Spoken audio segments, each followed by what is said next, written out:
امریکہ اور اسرائیل کی جانب سے ایران پر حملوں کے آغاز کے صرف 72 گھنٹوں بعد ہی یہ جنگ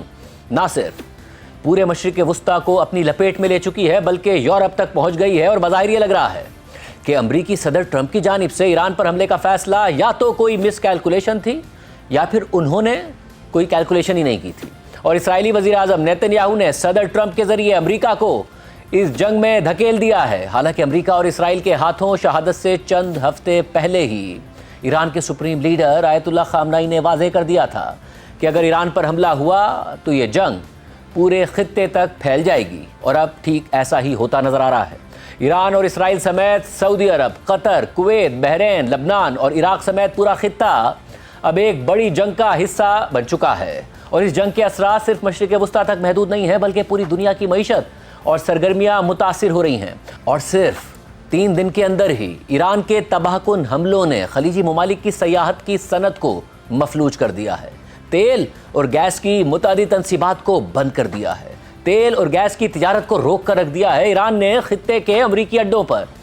سینکڑوں میزائلز داغے ہیں، کم از کم 6 امریکی فوجی مارے گئے ہیں، درجنوں شہریوں کے مارے جانے کی اطلاعات ہیں، اور ان حملوں کی وجہ سے ہونے والی افراتفری سے امریکہ کے 3 لڑاکا طیارے بھی گرا دیے گئے ہیں، اور ایران نے 2 دنوں کے اندر کویت اور سعودی عرب میں امریکہ کے سفارت خانوں کو بھی نشانہ بنایا ہے، جس کے بعد امریکہ نے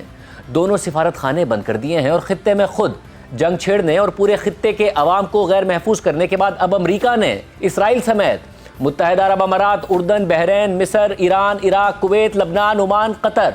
سعودی عرب، شام، متحدہ عرب امارات اور یمن میں موجود امریکی شہریوں پر زور دیا ہے کہ وہ خطے سے نکل جائیں تاکہ محفوظ رہ سکیں۔ اس کے علاوہ امریکہ نے اردن، بحرین، عراق، متحدہ عرب امارات اور قطر میں موجود امریکہ کے نان ایمرجنسی عملے اور باقی عملے کے اہل خانہ کو بھی نکلنے کی ہدایات دے دی ہیں۔ اس ساری صورتحال میں امریکی صدر ٹرمپ کا کہنا ہے